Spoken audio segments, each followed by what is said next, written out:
Imagine waking up in a sterile room, your mind a fractured mosaic of forgotten horrors, whispers of experiments that bent reality itself. This isn't fiction.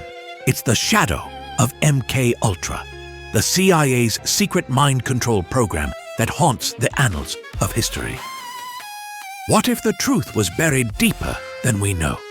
Stay with us as we uncover the unexplained. This is Tom McKenzie, and you are listening to Unexplained History. If you are enjoying this show, make sure to subscribe on all major platforms like Apple, Spotify, and Spreaker.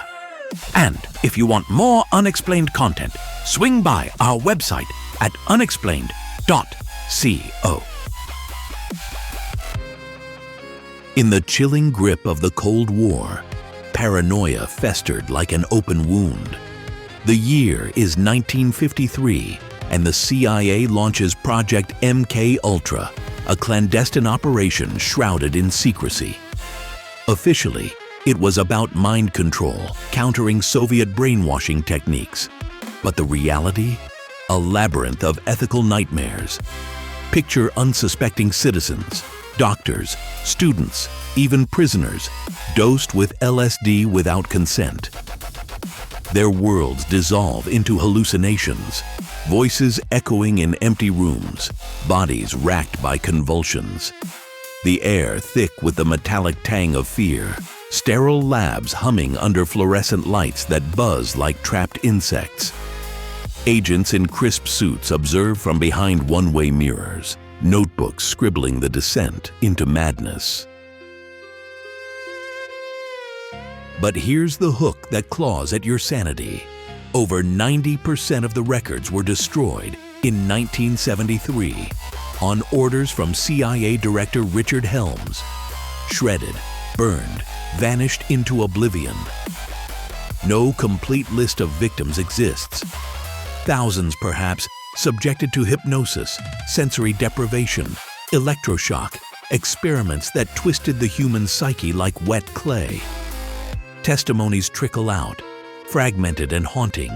A woman recalls being locked in a box for days, her screams swallowed by darkness.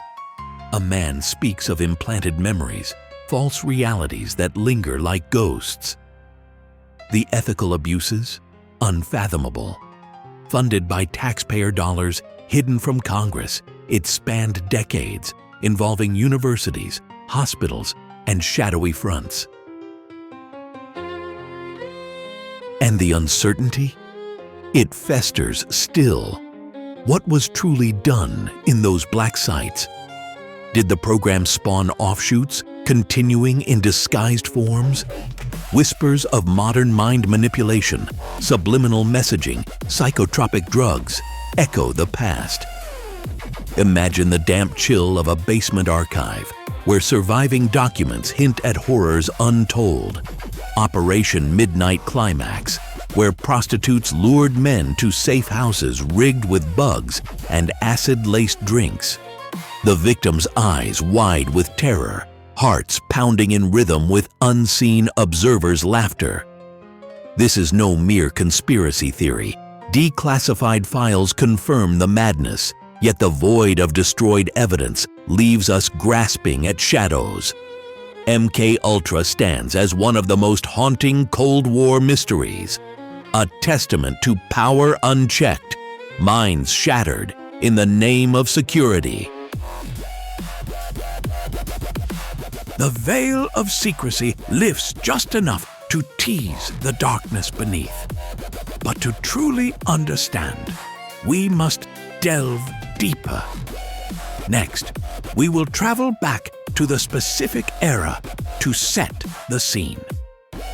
Stay tuned. The truth is waiting.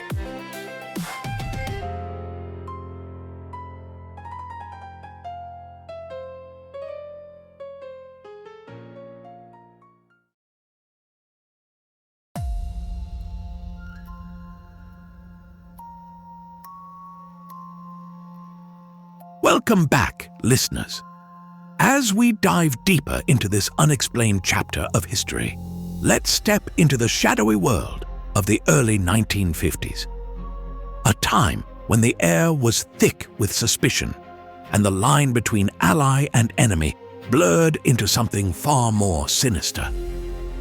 Imagine a planet teetering on the edge of oblivion, where every whisper could be a secret code, and trust was the rarest commodity of all.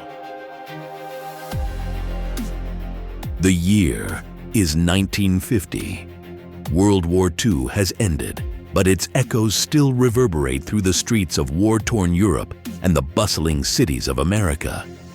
The Allied victory brought peace, or so it seemed.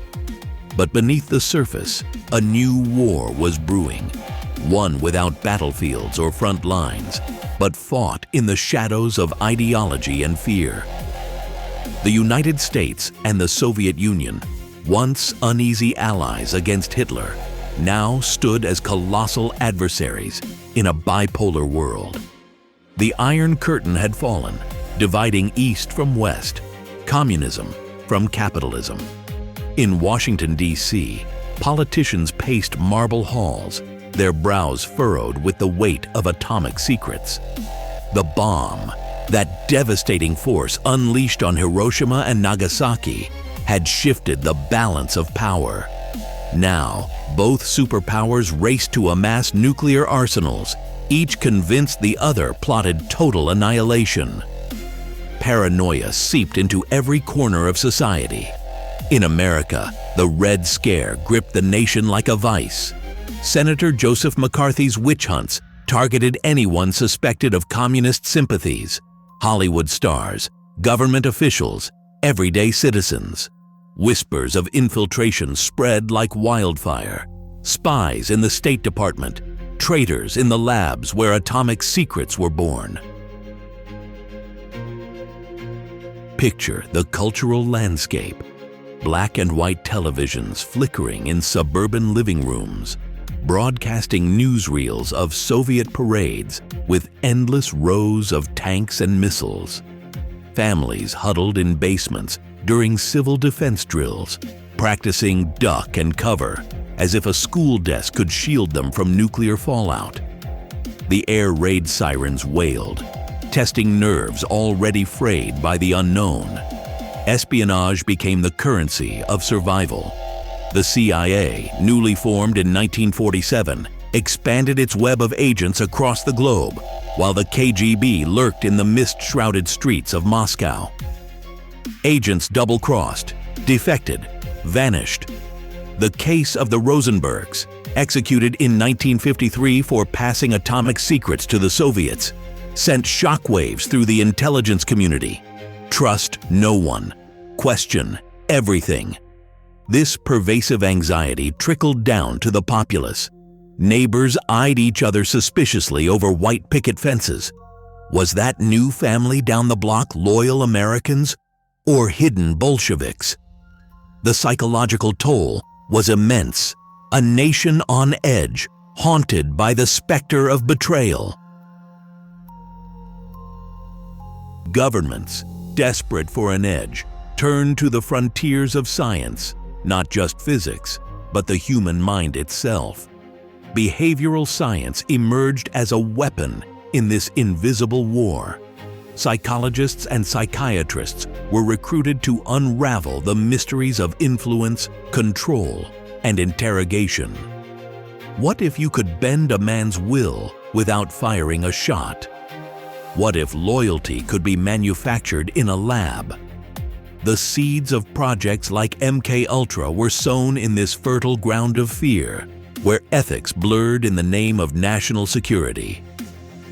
Intelligence agencies delved into hypnosis, hallucinogens, even electroshock, all to gain mastery over the psyche. Society felt it too, a collective unease, manifesting in films like Invasion of the Body Snatchers, where pod people symbolize the loss of self to an insidious force. The world before was one of smoky backrooms in Berlin checkpoints, coded messages slipped under doors, and the constant hum of teletype machines relaying dire warnings. It was a time when the mind became the ultimate battlefield, and paranoia wasn't just a feeling, it was policy. There you have it, the tense, shadowy stage of the early Cold War, where fear drove innovation and suspicion ruled the day. But this was just the beginning. Up next, we uncover the first major event that thrust these hidden machinations into the light, or perhaps deeper into the dark. Stay tuned.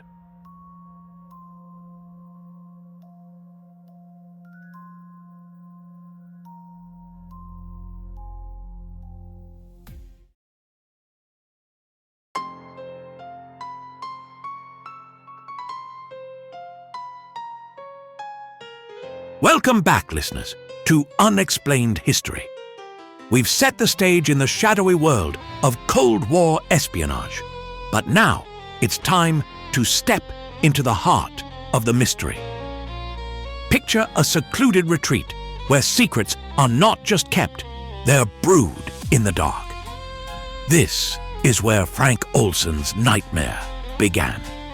Let's uncover the incident that shattered lives and exposed the CIA's hidden experiments. November 18, 1953. Deep Creek Lake, Maryland. A remote cabin nestled in the frost-kissed woods, far from prying eyes. The air is crisp, carrying the scent of pine and wood smoke. Inside, a group of men gather around a flickering fireplace. Scientists, intelligence officers, all bound by oaths of secrecy. This is no ordinary meeting. It's a joint retreat between the CIA's Technical Services staff and the Army's Special Operations Division from Fort Detrick. At the helm is Sidney Gottlieb, the enigmatic chemist leading Project MKUltra, a program delving into the uncharted territories of mind control. The men sip drinks, discuss bioweapons, interrogation techniques. The atmosphere is charged, laced with the thrill of forbidden knowledge. But unbeknownst to most, Gottlieb has a surprise in store. He spikes the Cointreau with LSD, lysergic acid diethylamide, a potent hallucinogen recently acquired from Swiss labs. No warnings, no consent, just a casual after-dinner toast. Frank Olson, a brilliant bacteriologist from Fort Detrick, raises his glass. He's 43, a family man, dedicated to his work on anthrax and airborne pathogens. He trusts these colleagues, or so he thinks. The clock ticks past 7:30 p.m. Laughter echoes as the liqueur is poured. Gottlieb watches, his eyes gleaming with clinical curiosity. 20 minutes later, he reveals the truth. Gentlemen, you've all been dosed with LSD. Shock ripples through the room. Some chuckle nervously, others stare in disbelief. For Olson, the world begins to shift. At first, it's subtle, a warmth spreading through his veins, colors intensifying in the firelight. The cabin walls seem to breathe, the shadows lengthening like fingers reaching out. Conversations twist into echoes, words melting into incomprehensible whispers. Olson's mind, once sharp and analytical, frays at the edges. Paranoia creeps in. Is that a knowing glance from Gottlieb? A hidden agenda in the laughter? The night stretches into a hallucinatory haze. Men wander the cabin, some euphoric, others gripped by terror. Olson feels reality slipping away. Faces distort. Time warps. He tries to anchor himself, but the drug pulls him under, unraveling the fabric of his psyche. This isn't science. It's a plunge into madness. As dawn breaks on November 19th, the effects linger like a bad dream. The group disperses, but Olson is changed. Back at Fort Detrick, he confides in colleagues. Visions haunt him, doubts about his work surface. Was the LSD a test? A punishment for something he knew? The secretive atmosphere of the retreat now feels like a trap. Gottlieb's experiment, meant to explore mind-altering drugs for interrogation, has backfired spectacularly. Shockwaves ripple through the CIA's shadow world. Whispers of ethical breaches, uncontrolled variables. Olson's behavior grows erratic. He questions loyalties, fears for his safety. By November 22nd, he's in New York, under CIA watch, supposedly for psychiatric help. But in a high-rise hotel room, tragedy strikes. Olson plummets from the 10th floor. His death ruled a suicide. Or was it? The incident sends tremors through the program, exposing the dangers of unchecked experimentation, the psychological toll on unwitting subjects. In the cold light of day, the cabin's secrets fester, hinting at cover-ups deeper than the lake itself. What started as a secretive experiment spiraled into a web of deception and tragedy. Frank Olson's story raises chilling questions about trust and power in the shadows. But this was just the beginning, the incident that lit the fuse. Stay with us as we explore the escalation of this dark event in the next segment.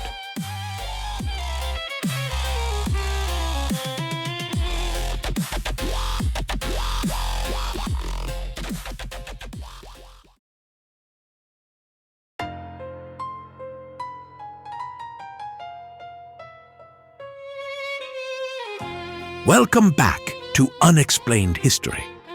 We've just scratched the surface with the initial incidents of MKUltra, but now things get darker. Imagine experiments pushing the boundaries of the human mind, slipping from science into sheer madness. This is the escalation into high strangeness, a chaotic descent where ethics vanished and the unknown took hold. Let's dive in. By the early 1960s, MKUltra had morphed into something far beyond its Cold War origins. The CIA, driven by paranoia over Soviet mind control, greenlit experiments that blurred the line between research and torture. Picture dimly lit rooms in hidden facilities, subjects strapped to chairs, their eyes wide with terror. LSD became the weapon of choice, not just dripped into drinks at parties, but administered in massive, repeated doses. In one sub-project, prisoners at a Kentucky narcotics farm were given LSD for 77 straight days. Their screams echoed through the halls, visions of spiders crawling from the walls, their own flesh melting away. It wasn't therapy, it was chaos, a deliberate shattering of the psyche to see if minds could be rebuilt or controlled. Sensory deprivation tanks amplified the horror. Volunteers, or were they victims, floated in pitch-black isolation, cut off from sight, sound, touch. Hours turned to days, the mind unraveling like thread from a spool. I felt my soul dissolving, one survivor whispered later. Hypnosis sessions followed, voices droning in the dark, planting suggestions that burrowed deep into the subconscious. But the escalation didn't stop there. Electroshock therapy, once a tool for psychiatry, was weaponized. In Montreal's Allan Memorial Institute, under Dr. Ewan Cameron's MKUltra-funded program, patients endured shocks that erased memories, personalities, entire lives. Psychic driving, they called it, looping tapes of degrading messages played for weeks on end, while subjects lay immobilized, drugged into stupors. The air thick with the smell of ozone and sweat, the hum of machines like a sinister lullaby. rumors spread of sleep rooms where victims were kept comatose for months, emerging as hollow shells. And then there were the other methods: psychological torture that defied description, isolation cells, extreme temperatures, mock executions, all to break the will, to forge unwitting assassins or spies. By the late 1960s, the program had ballooned to 149 sub-projects, infiltrating universities, hospitals, even brothels in San Francisco, where agents dosed clients to study behavior. The tension built like a storm. Whispers of success in creating Manchurian candidates, programmable killers triggered by a word or phrase. But secrecy fueled the fear. In 1973, CIA Director Richard Helms ordered the destruction of all MKUltra files, flames consuming evidence in a frantic cover-up. What remained were fragments, survivor testimonies, leaked memos painting a picture of science slipping into mystery. Reports surfaced of experiments gone wrong, subjects plagued by permanent hallucinations, convinced they were under eternal surveillance. Was it paranoia or something more? Rumors swirled of telepathy trials, psychic warfare, minds bent to project thoughts across distances, or even kill with a stare. The destroyed records only amplified the chaos. Gaps filled with conspiracy, fears of ongoing operations hidden in the shadows. Through the early 1970s, as public scrutiny mounted, the program officially ended in 1973, but the strangeness lingered. Victims reported voices in their heads, inexplicable urges, echoes of experiments that delved too deep into the unknown. The air grew thick with tension, a chaotic blend of fact and fiction, where mind control transcended behavior modification, venturing into realms of the supernatural. High strangeness indeed, a testament to how far the pursuit of power could push the human spirit to the brink. The escalation of MKUltra leaves us questioning the boundaries of science and ethics. It's a tense reminder of how secrecy breeds mystery. But who were the architects behind this chaos? Stay tuned as we uncover the key figures involved in our next segment.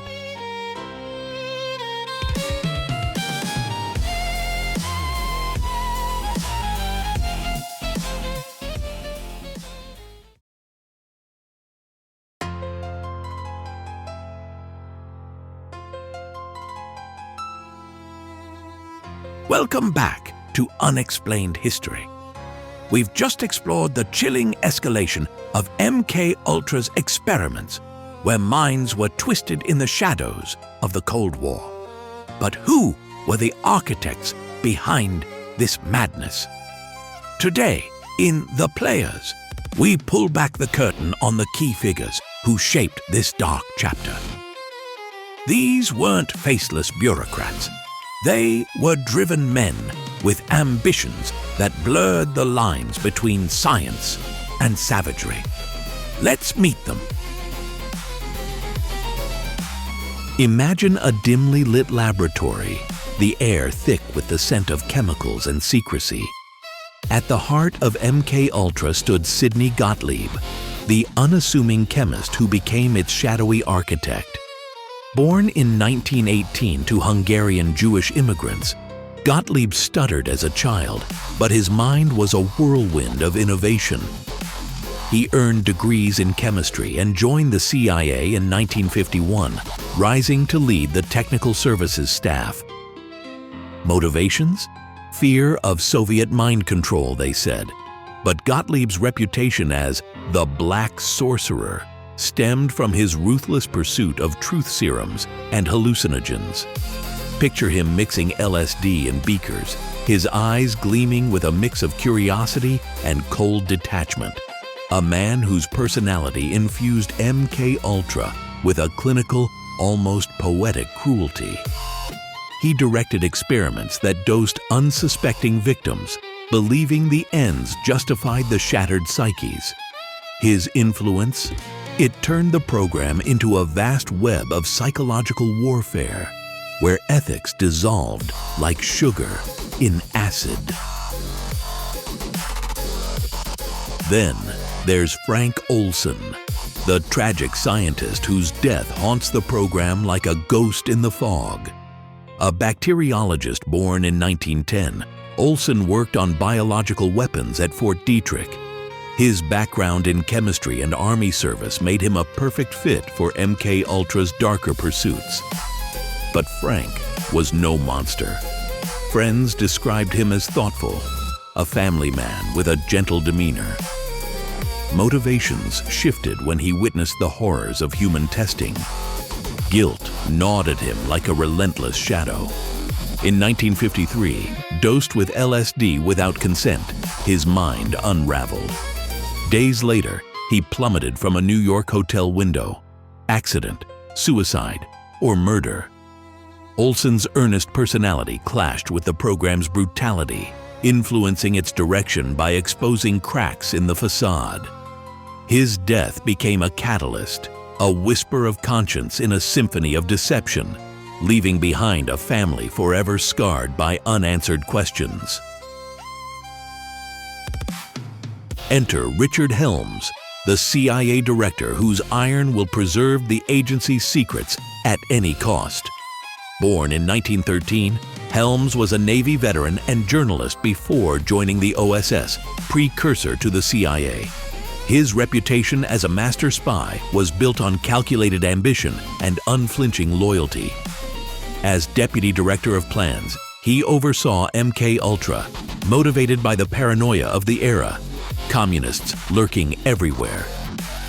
But in 1973, facing congressional scrutiny, Helms ordered the destruction of all MKUltra records, a bonfire of evidence that spoke to his personality.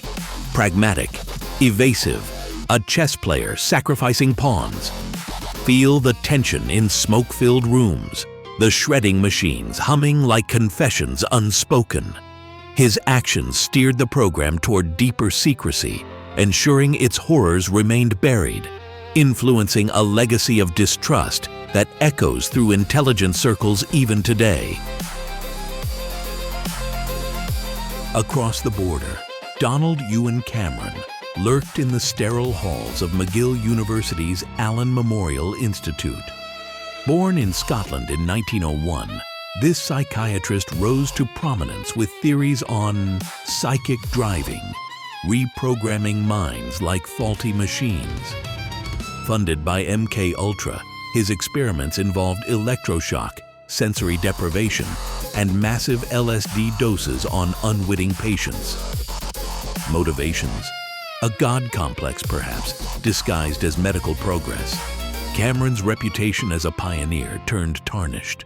Survivors recalled his detached gaze, the screams echoing in isolation tanks. His authoritarian personality drove MKUltra's most abusive fringes, blending therapy with torture, leaving broken lives in the name of science. Imagine the cold fluorescence, the whir of machines erasing memories, a testament to how one man's hubris amplified the program's inhumanity. Finally, George Hunter White, the narcotics agent turned MKUltra operative, embodied the program's gritty underbelly. Born in 1908, White was a tough Federal Bureau of Narcotics enforcer, known for busting drug rings with brute force. His background in law enforcement masked a thrill for the illicit. He ran safe houses in New York and San Francisco, luring Johns and dosing them with LSD. Motivations? A mix of patriotism and sadistic curiosity. White's diary entries reveal a flamboyant, hard-drinking personality.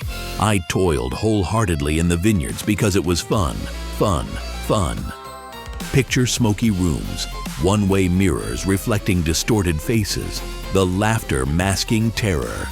His roguish influence pushed MKUltra into street-level depravity, turning espionage into a perverse game that blurred victim and villain. These players, Gottlieb, Olson, Helms, Cameron, and White, weren't just cogs in a machine. Their ambitions and flaws wove the fabric of MKUltra's nightmare. But as the experiment spiraled, questions arose. What did the official investigations uncover? Stay with us as we delve into the probes that tried to bring light to this darkness. You're listening to Unexplained History.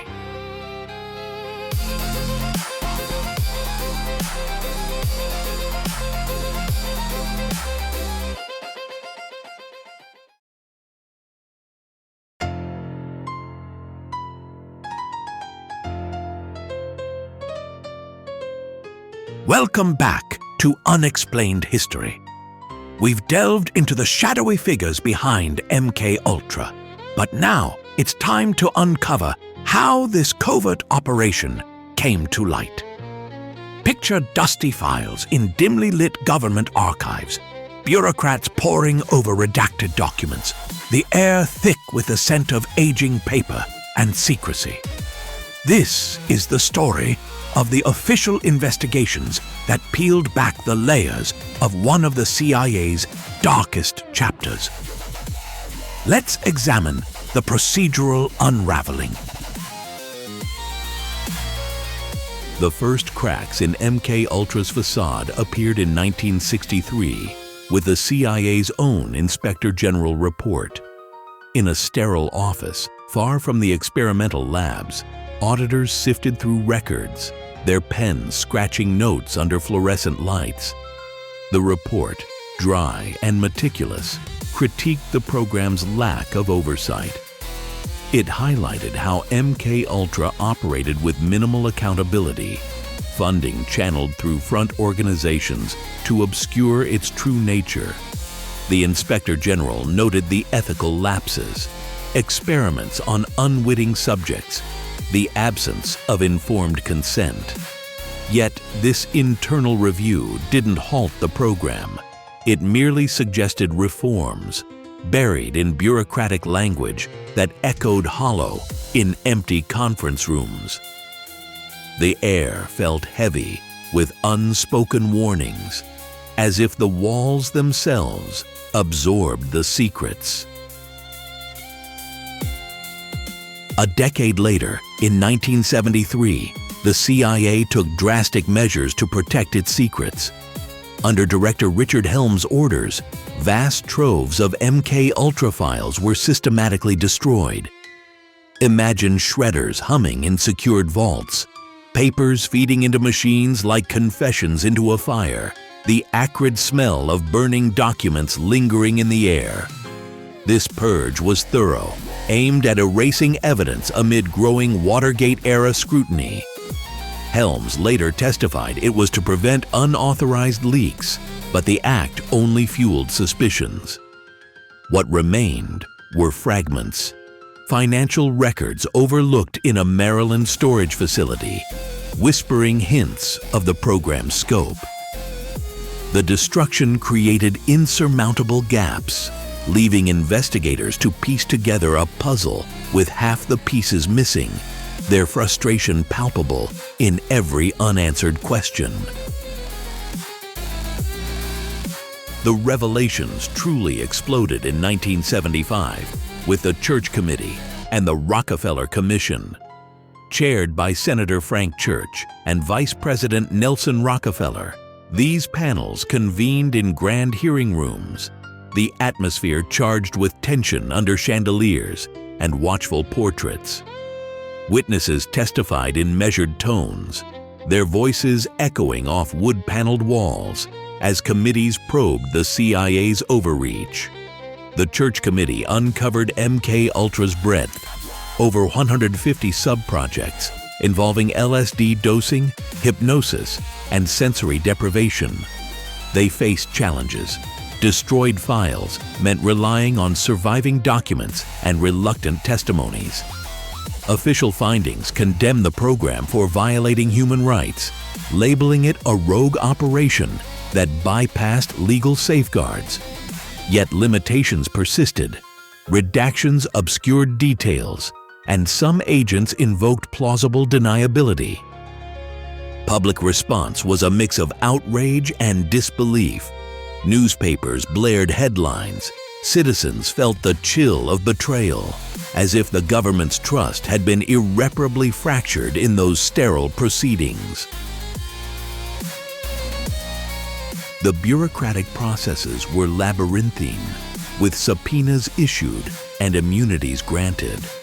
Investigators navigated a maze of classified memos, their eyes straining over faded ink, the weight of history pressing down. The Rockefeller Commission focused on domestic activities, revealing how MKUltra targeted American citizens, including prisoners and mental patients. Emotions ran high in private, frustration at stonewalling, a sense of moral urgency. But publicly, the tone remained procedural, reports stacked like barriers against further inquiry. These hearings led to reforms, like executive orders banning human experimentation without consent, but the full truth remained elusive, shrouded in the fog of missing records. The air in those rooms carried the faint echo of unresolved mysteries, a dry procedural dance that exposed just enough to haunt the public imagination.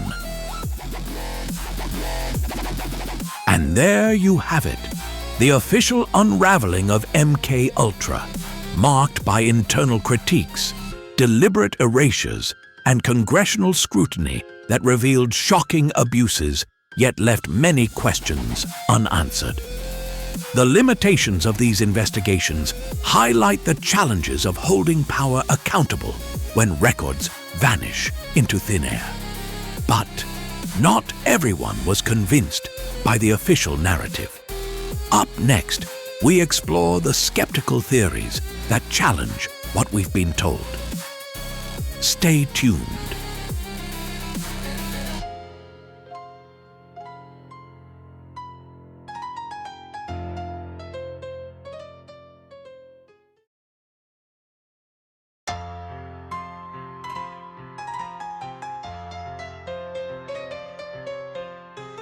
We've just delved into the shadowy details of the MKUltra investigations, the experiments, the victims, the CIA's hidden hand.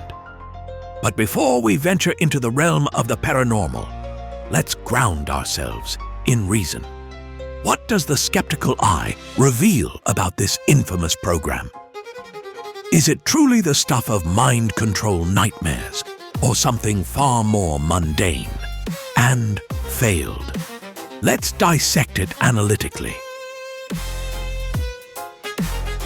In the cold light of skepticism, MKUltra emerges not as a triumphant saga of psychic domination, but as a bureaucratic fiasco, a relic of Cold War paranoia that fizzled more than it flared. Launched in 1953 by the CIA, the program aimed to explore mind control techniques driven by fears of Soviet brainwashing. But let's be clear, it was troubled from the start, plagued by ethical lapses, poor methodology, and ultimately, limited results. Scientifically, the claims of successful mind control crumble under scrutiny. The program's core tool, LSD and other hallucinogens, administered without consent to unwitting subjects, prisoners, mental patients, even agency personnel. Yet psychological research tells us these drugs induce chaos, not control. Hallucinations, paranoia, emotional volatility, hardly the building blocks for reliable manipulation. Studies from the era and modern neuroscience show that psychedelics disrupt neural pathways, creating unpredictable states. No evidence supports the idea that they could reprogram a mind like a computer. That's science fiction, not fact. Consider the operational realities. MKUltra's experiments, like those at Allan Memorial Institute under Dr. Ewan Cameron, involved sensory deprivation, electroshock, and drug cocktails. The goal? To de-pattern personalities and rebuild them. But declassified documents reveal failure after failure. Subjects emerged traumatized, not transformed into Manchurian candidates. Why? Because human psychology isn't that malleable. Cognitive science explains that memory, behavior, and identity are resilient networks, resistant to crude interventions. Extraordinary claims of remote viewing or telepathy. They lack credible evidence. Parapsychology tests, often cited by believers, fail replication under controlled conditions. James Randi's debunkings and rigorous studies by skeptics like Ray Hyman show these as products of confirmation bias or statistical flukes, not genuine phenomena. The atmosphere of secrecy only fueled the myths. In 1973, CIA Director Richard Helms ordered the destruction of MKUltra records, leaving gaps that conspiracy theories rushed to fill. Imagine the dim-lit archives, shredded documents fluttering like ghosts. That void invited wild speculation. But skeptics argue this destruction highlights incompetence, not omnipotence. Surviving files, released in the 1970s Church Committee hearings, paint a picture of a program that burned through 10 million with little to show. No operational mind control weapons emerged, no armies of programmed assassins. Instead, it contributed to public distrust, birthing urban legends. Psychologically, the program's impact lingers in cultural fears. Think of films like The Bourne Identity. But that's the power of narrative, not neuroscience. Scientific breakdowns reveal placebo effects, suggestibility, and trauma-induced false memories as explanations for survivor testimonies. Elizabeth Loftus's research on memory malleability shows how stress and suggestion can distort recollections, turning experiments into exaggerated horrors. In essence, MKUltra was a dark chapter of unethical science, but its successes are myths born from secrecy and sensationalism. Rational analysis strips away the mystique, leaving a cautionary tale of hubris. There you have it. The skeptical lens sharpens our view, cutting through the fog of exaggeration. But what if there's more? What if the unexplained lurks beyond the rational? Up next, we explore the paranormal theories that challenge everything we've just heard. Stay tuned.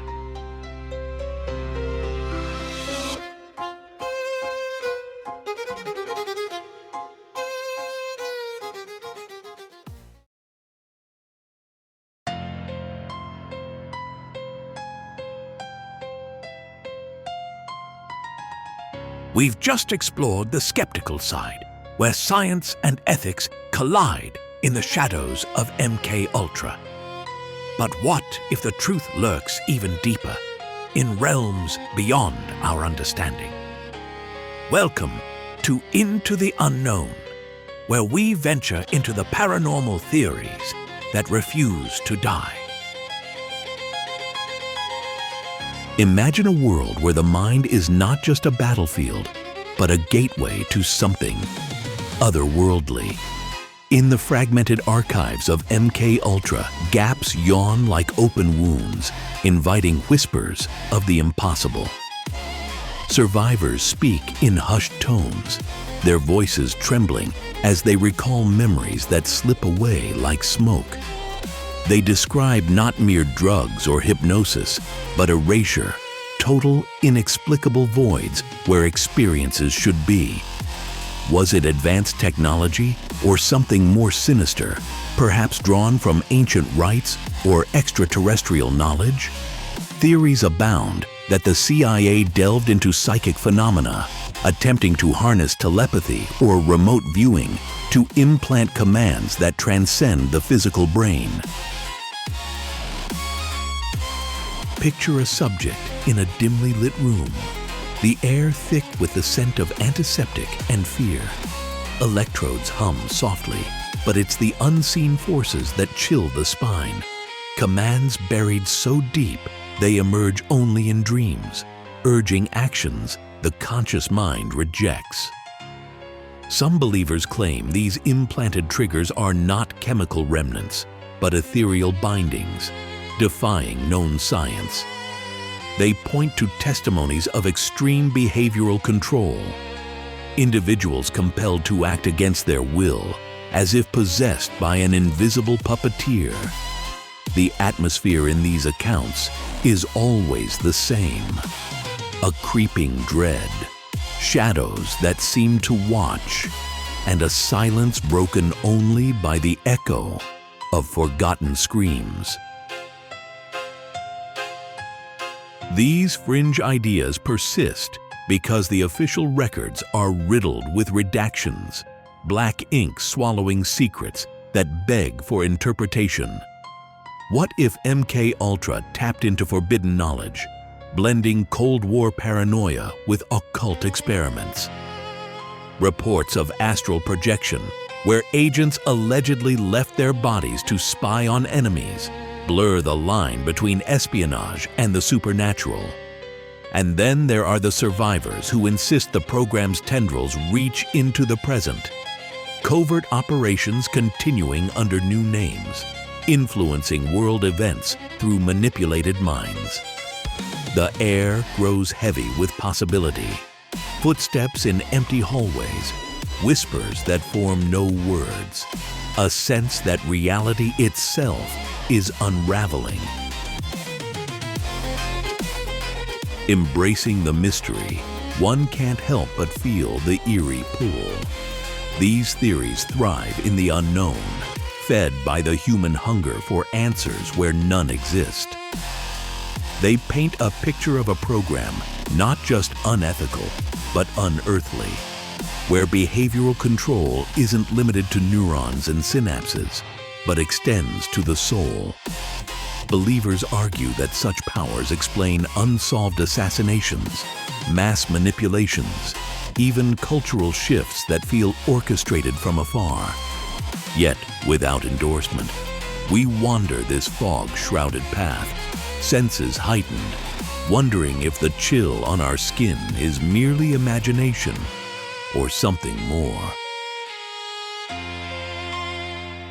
The unknown leaves us with more questions than answers, a testament to the enduring enigma of MKUltra. But how has this shadowed history shaped our culture? Stay tuned as we explore the cultural legacy next.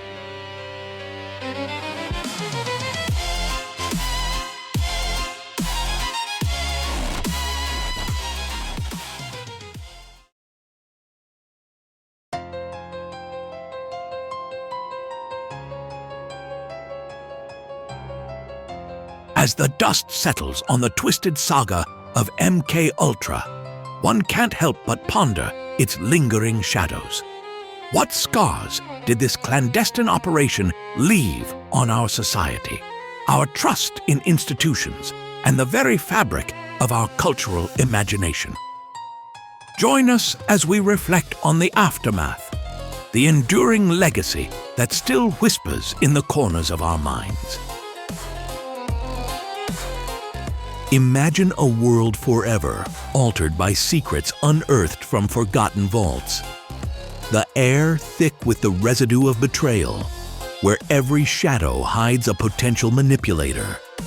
This is the legacy of MKUltra, a program that didn't just experiment on minds, but reshaped the collective psyche of a nation.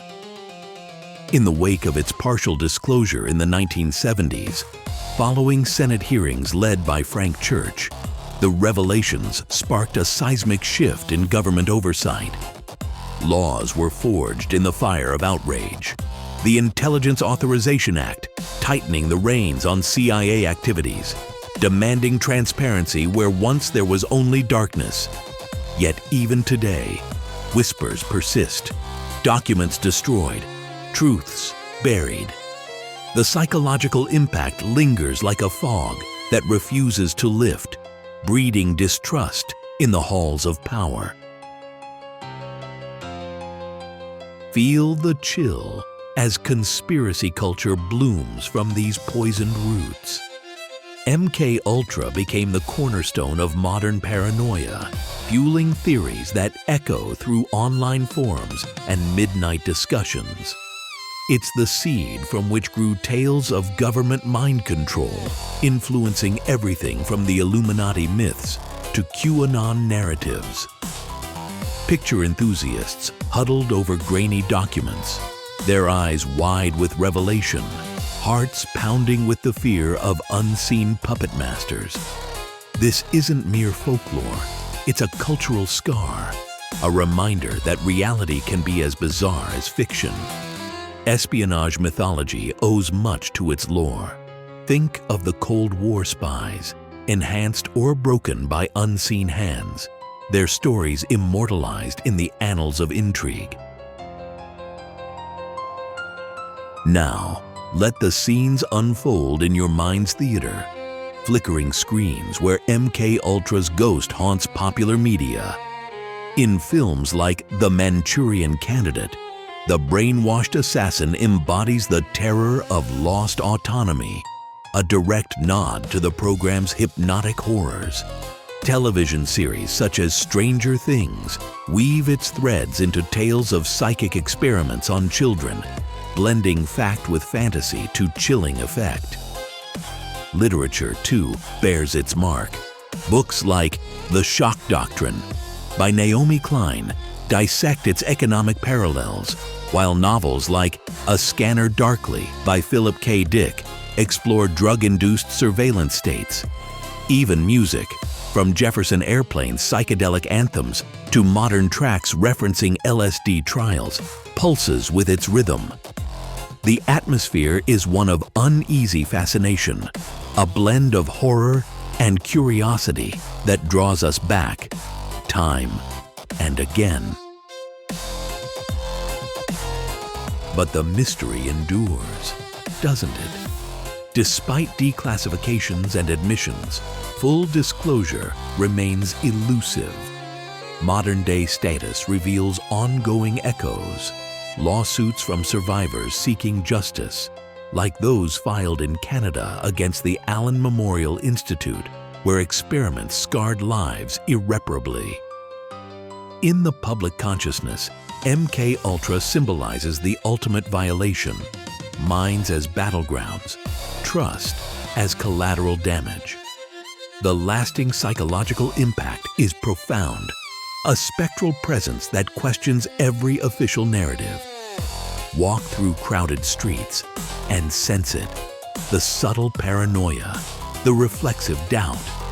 It's not just history, it's a living legacy, shaping how we view power, privacy, and the human spirit's resilience. The ripples of MKUltra continue to spread, influencing our world in ways both seen and unseen. But as we wrap up this reflection, it's time to tie it all together. Stay with us for the conclusion, where we ponder what truths might still lie hidden.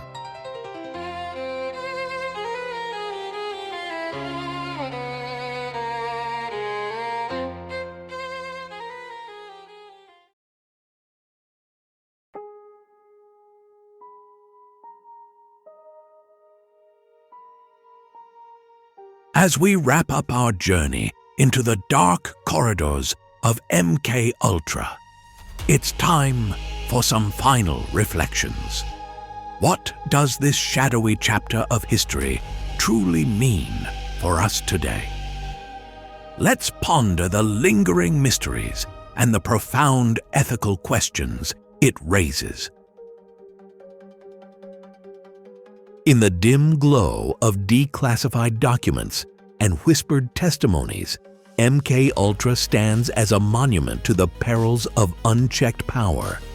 Imagine the sterile labs where scientists, cloaked in the authority of national security, tampered with the very essence of human consciousness. LSD dripped into unsuspecting minds, hypnosis unraveling the threads of free will, all in the name of countering invisible threats. But what lingers most hauntingly are the questions that refuse to fade. How many lives were shattered beyond repair? The human cost. It's immeasurable. A tapestry woven from broken psyches and stolen autonomies. Families torn apart. Individuals left adrift in a sea of induced madness, their suffering buried under layers of redacted files. Ethically, MKUltra exposes the fragility of moral boundaries in the shadows of intelligence programs. When governments operate in secrecy, where does the line between protection and predation blur? These experiments weren't just violations of bodies and minds. They were assaults on the soul of democracy itself, reminding us that the pursuit of control can corrupt even the noblest intentions. And yet the program's abrupt end in the 1970s leaves a void of uncertainty. Were all the files truly destroyed, or do remnants persist in hidden vaults, waiting to resurface? Picture the ethical implications rippling outward like echoes in a vast, empty chamber. In an era of advanced neuroscience and digital surveillance, what new forms might such programs take today? The shadowy nature of intelligence work ensures that we, the public, often glimpse only the tip of the iceberg, the rest submerged in classified depths. The human cost demands we reflect. Each victim was not merely a subject, but a person with dreams, fears, and a right to sovereignty over their own thoughts. Their stories evoke a profound sorrow, a philosophical weight that presses upon us. What does it mean for society when trust in institutions erodes under the weight of such betrayals? MKUltra forces us to confront the duality of progress and peril, where scientific curiosity morphs into ethical abomination. And in this contemplation, a haunting question emerges, drifting like smoke through the mind. What secrets still lurk beneath the surface of our government's veiled operations? Are there modern echoes of MKUltra, experiments cloaked in new technologies, preying on the vulnerable in the name of security? The air grows thick with possibility, the silence pregnant with untold truths. It invites us to linger in the discomfort, to question not just the past, but the hidden machinations that might shape our future. In the theater of history, MKUltra is a ghost that refuses to be exorcised, whispering warnings to those who dare to listen. That concludes our investigation into this mystery. I'm Tom McKenzie.